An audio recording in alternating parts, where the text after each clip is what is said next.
Hi, M D X plus N D Y equals to zero, ये general notation है first order and first degree की ordinary differential equation के लिए, और ये डिफरेंशियल फॉर्म है। नाउ पिछले कुछ वीडियोस में हमने लर्न किया था कि ये जो डिफरेंशियल इक्वेशन है ये एग्जैक्ट डिफरेंशियल इक्वेशन होती है अगर इस डिफरेंशियल इक्वेशन का जो लेफ्ट हैंड साइड है हम इसको इस फॉर्म में लिख पाएँ, D function of differential of some function F. अगर हम लेफ्ट हैंड साइड को इस फॉर्म में लिख पाएँ तो हम बोलते हैं कि ये जो लेफ्ट हैंड साइड है इसका M D X plus N D Y ये एग्जैक्ट डिफरेंशियल एक्सप्रेशन है, और उस केस में इस डिफरेंशियल इक्वेशन को हम बोलते हैं कि ये एग्जैक्ट डिफरेंशियल इक्वेशन है। और हम आसानी से इसको सॉल्व कर पाते हैं। इंटीग्रेट किया हमने इस वाली फॉर्म को तो हमारे पास सोल्यूशन आ जाता है डिफरेंशियल इक्वेशन का f equals to arbitrary constant c। Now ये प्रोसेस बहुत आसान दिख रही है, बट इस M D X plus N D Y के लिए एफ एक्स वाई फंक्शन को निकालना आसान काम नहीं है।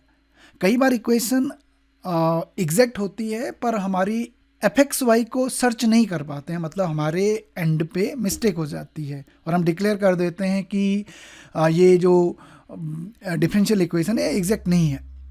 तो क्या कोई ऐसी कंडीशन है जहाँ पर हम बहुत आसानी से पता कर सकें कि ये जो डिफरेंशियल इक्वेशन है वो एग्जैक्ट डिफरेंशियल इक्वेशन है या नहीं है? और इसका आंसर है कि हाँ, हमारे पास एक ऐसी कंडीशन है जहाँ सिंपली पार्शियल डेरिवेटिव्स की मदद से हम पता कर सकते हैं कि ये given first order first degree की ऑर्डिनरी डिफरेंशियल इक्वेशन एग्जैक्ट है या नहीं है। ना सिर्फ हम एग्जैक्टनेस पता कर सकते हैं बल्कि हमें एक मेथड भी मिल जाता है जहाँ से हम इंटीग्रेशन की मदद से इस डिफरेंशियल इक्वेशन का सोल्यूशन निकाल लेते हैं। सो इस वीडियो में हम लर्न करेंगे कि वो कंडीशन क्या है और उस कंडीशन को हम प्रूव करेंगे। तो सबसे पहले देखते हैं वो स्टेटमेंट क्या है।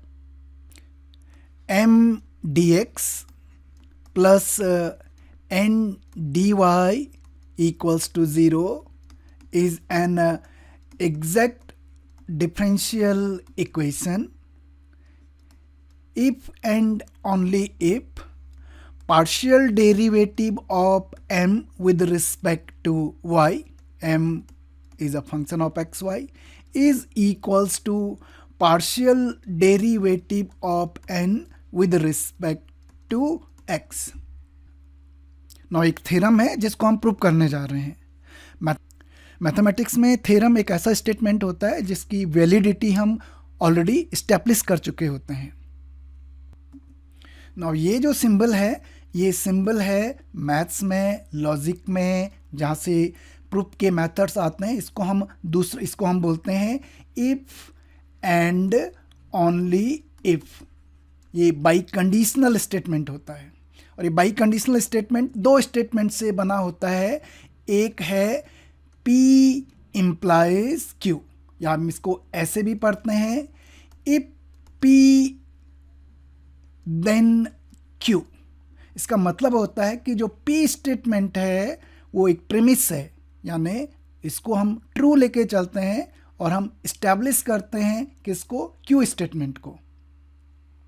मतलब जो P स्टेटमेंट होगा हमारे पास वो गिवन स्टेटमेंट होगा कि ये हमें दे रखा है कि ये ट्रू है, और हमें शो करना है, टू शो कौन सा statement, Q statement. So P implies Q, if P then Q, या कई बार हम इसको ऐसे भी पढ़ते हैं P only if Q, या फिर Q if P, या फिर P is sufficient for Q।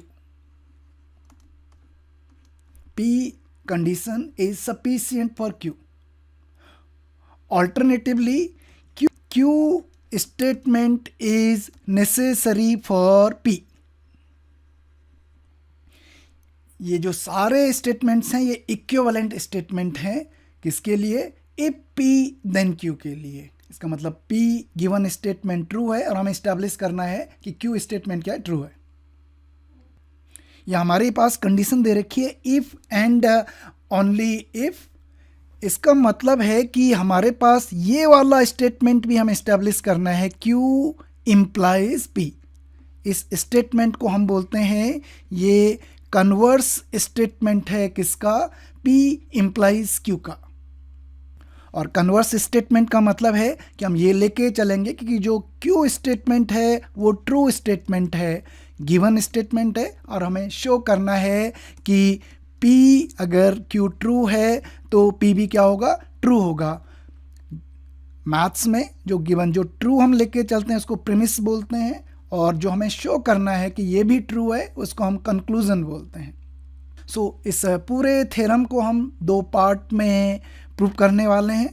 पहले पार्ट में इफ P देन Q, और दूसरे पार्ट में इफ Q देन P।